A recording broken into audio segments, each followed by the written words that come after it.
Now we review 2025's The Ritual. Alright, ladies and gentlemen, so I have seen The Ritual. Yeah, it's a exorcism film, and it goes about as well as exorcism films. Meaning it's not the worst exorcism film I've seen, and it's not the best exorcism film I've seen. We have a priest who is there to just document things.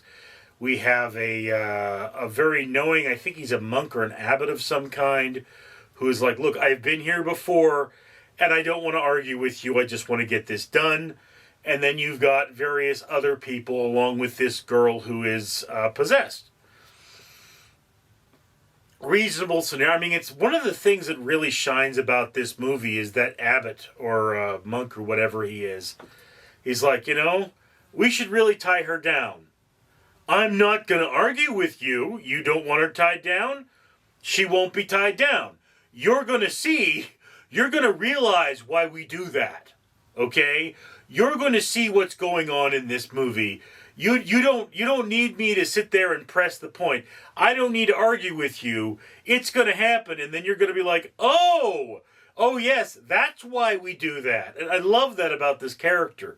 He is just, oh God, I forget the actor's name. It's like, I think it's Robert De Niro or something. It's just like, it's some really big actor behind that makeup, it looks like. But I didn't look it up. I could be wrong. I'm terrible with actors' names and I'm terrible with faces, but it's like, he's just this all-knowing, all-understanding, sounds like a rabbi as opposed to a cat. Why is it that this is a Catholic thing, by the way? Why is it demons tend to attack Catholic people? I mean, that's what we keep having these movies. It's always the Catholic Church. Why is it never a rabbi comes up and says, I'll do the exorcism?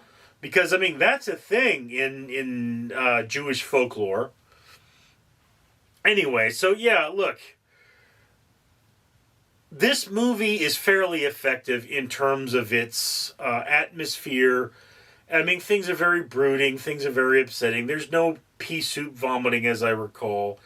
But this was one that I sat it on my back burner because there's another film called The Ritual. And I was like, is that a film I've heard of before or isn't it? So I sat it on my back burner. But one day, I mean, I just had nothing better to do and I popped it. And I have to say,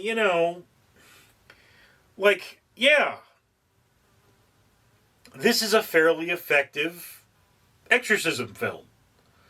You have all of the elements that normally happen in an exorcism film, like body horror and over-sexuality and all these sorts of things. And then,